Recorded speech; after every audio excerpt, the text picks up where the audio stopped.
If you're having problems with your septic system and you're tired of spending so much money each year to have it pumped, then SeptiClean is the answer for you. SeptiClean is an advanced specially formulated blend of bacteria used in the treatment of home and commercial septic systems. The breakdown of waste in your system relies on biological activity of naturally occurring bacteria. SeptiClean restores the natural biological process in your septic system and boosts the existing biological activity. SeptiClean is completely safe on all plumbing and can help prevent expensive emergencies in pumping. SeptiClean has approximately 6 to 100 times the bacteria count of other leading off-the-shelf brands in a 1-year supply. SeptiClean comes in a water-soluble pack, which you flush down the toilet once a month with no mess or stress. Save time, money, and maintenance on your septic system. Find SeptiClean at Emporium True Value Hardware on Main Street in Sag Harbor or visit micro-tab.com. That's micro-tabb.com. Micro-tabb.com. The Other Side of Midnight. 77 WABC. Local Spotlight. Good morrow, everyone. This is The Other Side of Midnight on 77 WABC. I'm Frank Morano. Governor Kathy Hochul's rush to implement congestion pricing in Manhattan before President-elect Donald Trump takes office is nothing short of a last-minute cram-down. Just a few months ago, she wisely hit pause on this controversial plan, citing the potential for backlash during an election year.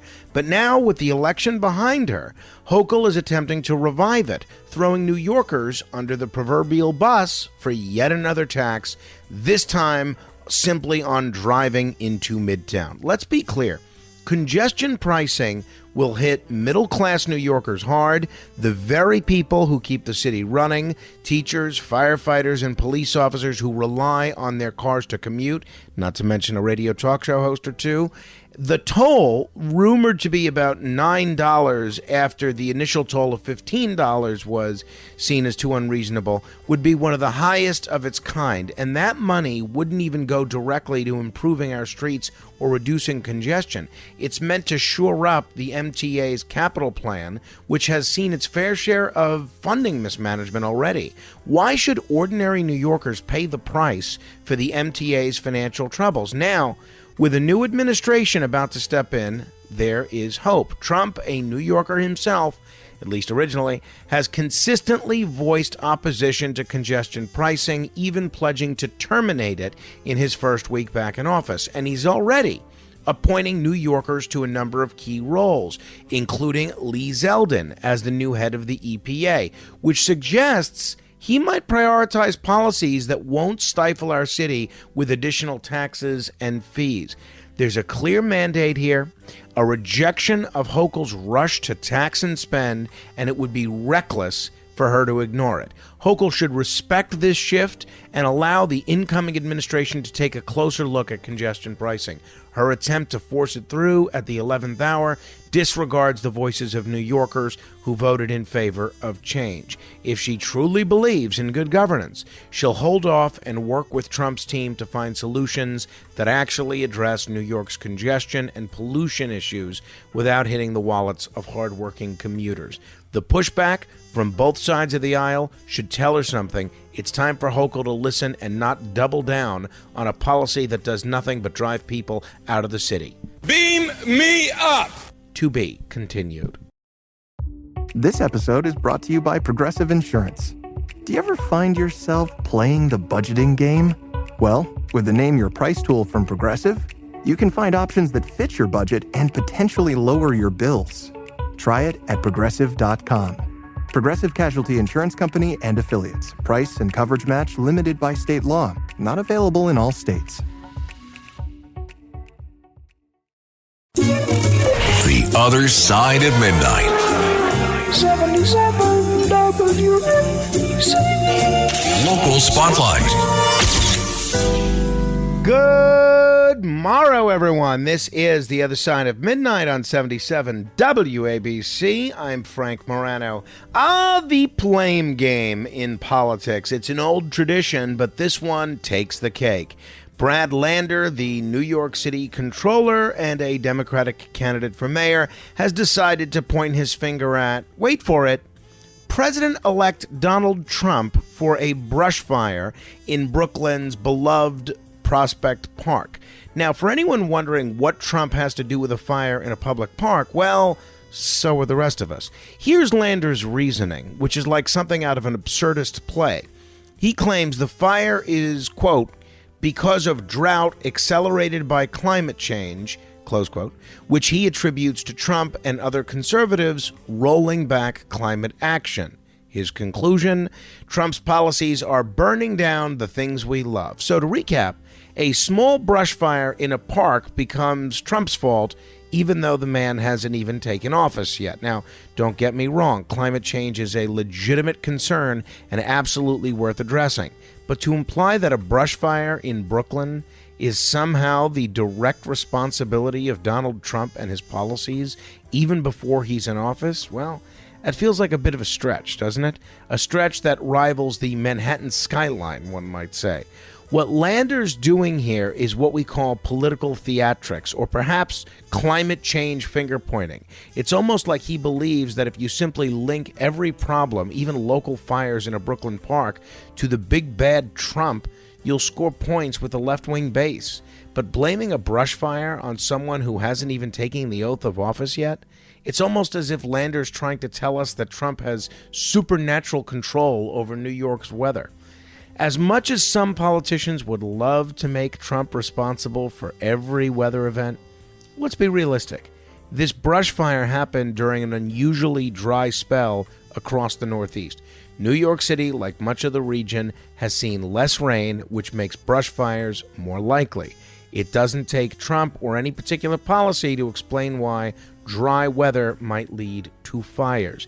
And let's be honest, Lander's stance here seems like a calculated political move to drum up support from the far left wing of the Democratic Party for his mayoral bid, many of whom are equally eager to pin everything, from gas prices to potholes, on Trump.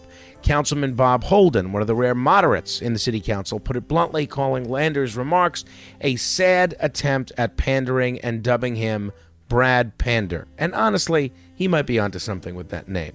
As Lander stokes the flames of this metaphorical fire, let's remember that this sort of overheated rhetoric only distracts from the real work needed to protect our environment and manage our city's natural resources. Beam me up! To be continued. Last week was our first playoff game, and my plaque psoriasis was so itchy under all my gear. Sometimes just thinking about scratching could take me out of the moment.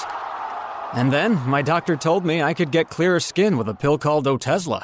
Otezla apremilast is a prescription medicine used to treat adult patients with plaque psoriasis for whom phototherapy or systemic therapy is appropriate. Otezla can help you get clearer skin after just 4 months. Okay, ready for the next game. Talking to my doctor about a pill was a total game changer. Don't use Otezla if you're allergic to it. Get medical help right away if you have trouble breathing or swallowing, swelling of the face, lips, tongue, throat, or arms. Severe diarrhea, nausea or vomiting, depression, suicidal thoughts, or weight loss can happen. Tell your doctor if any of these occur and if you have a history of depression or suicidal thoughts. Live in the moment. Ask your doctor about Otezla. Call 1-844-4-OTEZLA or visit Otezla.com for prescribing info about cost, and more. The Other Side of Midnight. 77 WABC. Local Spotlight.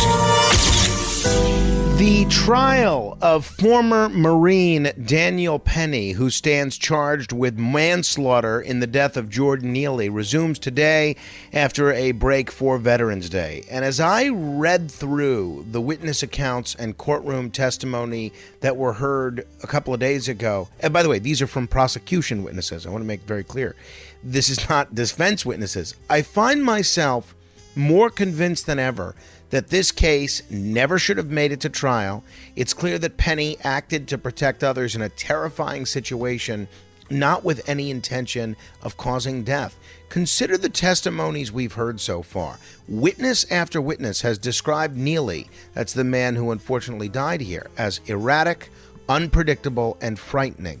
One mother on the train, there with her 5-year-old, spoke about how she created a physical barrier to protect her child from Neely's behavior. Other passengers feared for their safety. Some even thanked Penny, who they felt was helping to de-escalate an alarming situation. According to one witness, Penny took him down very respectfully and held Neely without any excessive force. Yet, here we are, with Penny on trial for his freedom, facing the very real possibility of a prison sentence.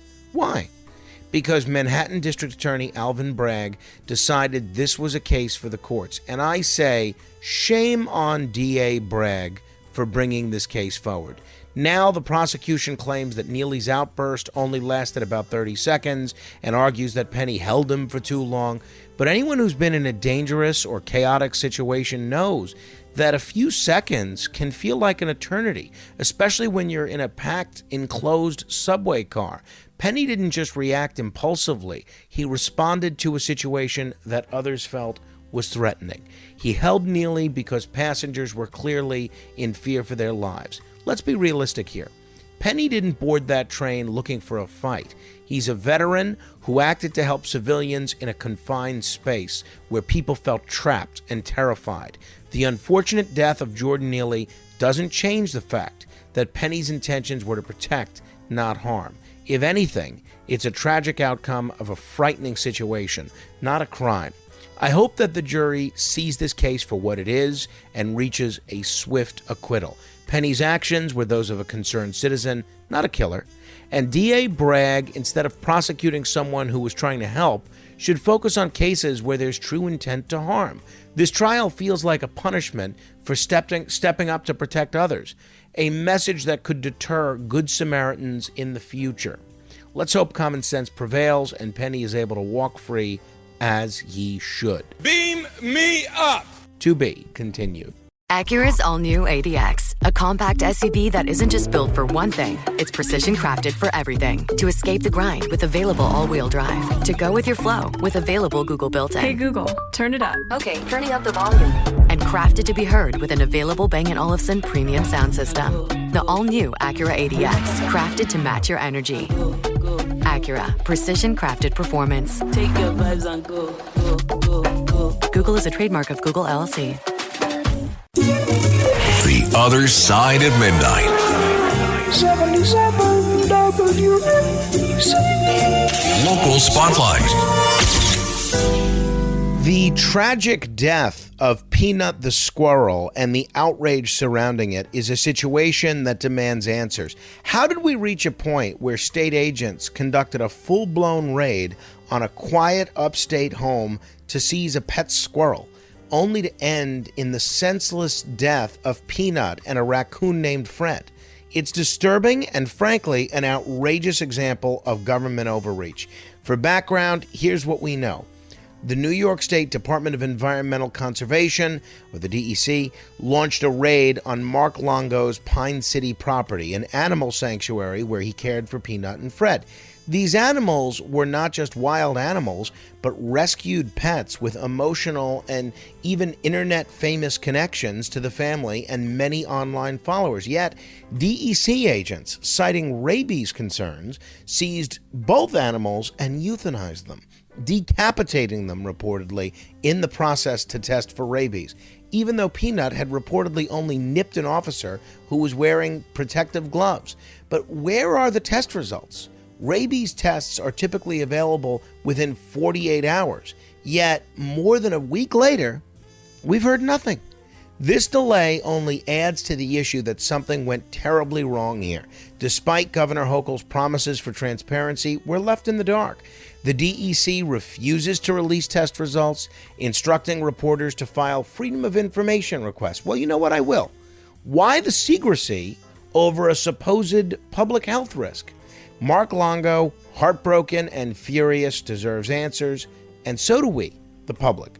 This raid, which should have been handled with discretion, feels like a tragic misstep where government agents pushed enforcement over empathy. They invaded a family's home, took away beloved pets, and denied accountability to the very people they serve. Now, DEC staff is ducking from public view and covering up signs aware of the public anger and shame around this incident. State Senator Dan Steck has rightly questioned why the state conceals basic rabies information from taxpayers, whose money funded this whole debacle. If the test results showed a threat, fine, release them. But the silence from the DEC only suggests that the claim of a health risk may have been exaggerated or outright unfounded. Peanut's death represents more than just a bureaucratic error. It's a stark reminder of the risk of government overreach and the cost when authorities fail to act with compassion and common sense. I join those demanding transparency, accountability, and a change in how the DEC handles future cases. This could have and should have ended differently. Beam me up! To be continued.